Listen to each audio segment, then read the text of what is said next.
వనపర్తి జిల్లాలో గ్రామ పంచాయతీ ఎన్నికల మొదటి దశ నామినేషన్ స్వీకరణ ప్రక్రియలో ఎలాంటి పొరపాట్లకు తావు లేకుండా సజావుగా నిర్వహించాలని జిల్లా కలెక్టర్ ఆదర్శ్ సురభి ఆదేశించారు.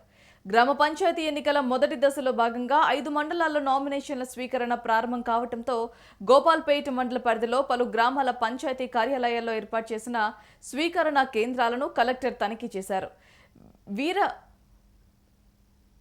వీరరామాయపల్లిలో కలెక్టర్తో పాటు ఎన్నికల జనరల్ అబ్జర్వర్ మల్లయ్య భట్టు, మరో అబ్జర్వర్ శ్రీనివాస్, అదనపు కలెక్టర్, స్థానిక సంస్థలు యాదయ్య కూడా పాల్గొని నామినేషన్ కేంద్రాన్ని తనిఖీ చేశారు. ఈ సందర్భంగా పరిశీలకులు నామినేషన్ల స్వీకరణ ప్రక్రియను పరిశీలించారు. కలెక్టర్ మాట్లాడుతూ నామినేషన్ దాఖలు చేసే అభ్యర్థులతో పాటు ఒక ప్రపోజల్ మరొక వ్యక్తి మొత్తం ముగ్గురిని మాత్రమే రిటర్నింగ్ అధికారి గదిలోకి అనుమతించాలని సూచించారు. తహసీల్దార్ తిలక్ రెడ్డి, ఎంపీడీఓ ఆయేషా, పెద్దమందిరి తహసీల్దార్ పాండు నాయక్, ఎంపీడీఓ తాళ్ల పరిణత, ఇతర అధికారులు తదితరులు పాల్గొన్నారు.